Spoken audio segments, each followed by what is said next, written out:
शरीफ खानदान ने बिजनेस का आगाज कब किया? विरासत हुई तो शहबाज के हिस्से में क्या आया? सुलेमान शहबाज का इंटरव्यू। वजीर आजम शहबाज शरीफ के छोटे साहबजादे सुलेमान शहबाज ने एक इंटरव्यू के दौरान अपनी तालीम और खानदानी बिजनेस की इब्तिदा और उसके नशेब व फराज से मुतालिक बातचीत की। उन्होंने अपने बारे में बताया कि मैंने लाहौर के HSN कॉलेज के बाद गवर्नमेंट कॉलेज में दाखिला लिया, जहां से ग्रेजुएशन करने के बाद ऑक्सफोर्ड यूनिवर्सिटी चला गया। जनूबी एशियाई सियासत पर डिग्री हासिल की, मगर फिर बिजनेस करना शुरू कर दिया। सियासत पर डिग्री से मुतालिक सवाल पर सुलेमान शहबाज ने जवाब दिया कि मुझे हमेशा से ही सियासत में दिलचस्पी रही है और मैं अपने बुजुर्गों के सियासी सफर का हिस्सा बनना चाहता था, मगर जब डिग्री करके वापस पाकिस्तान आया तो हमारे खानदान में फैसला हुआ कि हमजा साहब सियासत में जाएंगे, जिसके बाद मैंने खानदानी बिजनेस संभाला। खानदानी बिजनेस से मुतालिक सवाल पर सुलेमान शहबाज ने कहा कि कुछ लोग भूल जाते हैं कि ये खानदान कारोबारी पहले था और बाद में सियासी खानदान बना। फिर उन्होंने बताया कि मेरे दादा भारतीय शहर अमृतसर से हिजरत करके आए थे और उन्होंने हमारा खानदानी बिजनेस खड़ा किया था। इस बिजनेस की जड़ें 1937 से मिलती हैं, यानी पाकिस्तान के कयाम से भी पहले का बिजनेस था। सुलेमान शहबाज ने बताया कि इत्तेफाक स्टील वर्क्स और इत्तेफाक फाउंड्री इस खित्ते में मुश्तरका ग्रुप के तौर पर काम करते थे।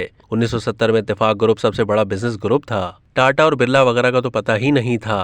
पाकिस्तान में इत्तेफाक का काम बहुत ज्यादा आगे बढ़ गया था।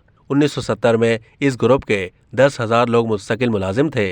जुल्फिकार अली भुट्टो के दौर में नेशनलाइजेशन हुई तो उस वक्त टॉप बिजनेस ग्रुप में से एक इत्तेफाक ग्रुप भी था, इसलिए इत्तेफाक फाउंड्री को नेशनलाइज कर दिया गया था और एक ही झटके में हमारा सब कुछ इस नेशनलाइजेशन में चला गया था। मेरे दादा ने फिर वो सब दोबारा शुरू किया और 6 टेक्सटाइल मिल्स बनाई।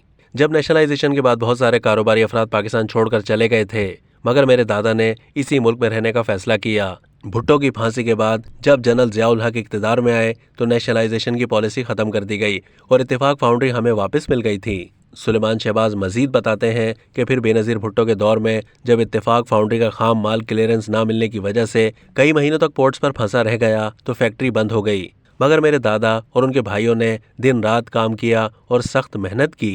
फिर 90 की दहाई में हम नशेब व फराज देखते रहे। 1999 में फिर मार्शाल्लाह नाफिज कर दिया गया। उन्होंने कहा कि दरअसल मैंने 2008 में फैमिली बिजनेस की बागडोर संभाली थी। फिर इत्तेफाक फैमिली तकसीम हो गई, सारी फैमिलीज के अपने अपने कारोबार बन गए। अब मैं शहबाज शरीफ फैमिली का बिजनेस संभालता हूँ। हमारी अपनी शरीफ फैमिली, बड़े मियाँ साहब, मेरे वालिद और मेरे मरहूम चचा के कॉरपोरेट असासे सब तकसीम हो चुके हैं। शहबाज शरीफ फैमिली बिजनेस में क्या क्या है, इसका जवाब देते हुए सुलेमान शहबाज ने बताया कि हमें विरासत में शुगर प्लांट मिला, जो पहले मेरे बड़े भाई हमजा देखते थे, लेकिन फिर वो सियासत में चले गए। असल में यही प्लेटफॉर्म था जो हमने हासिल किया और फिर इसी पर हमने आगे सब कुछ बनाया। अब तक के लिए इतना ही। मजीद मालूमात के लिए डेली जंग के YouTube चैनल को सब्सक्राइब कीजिए।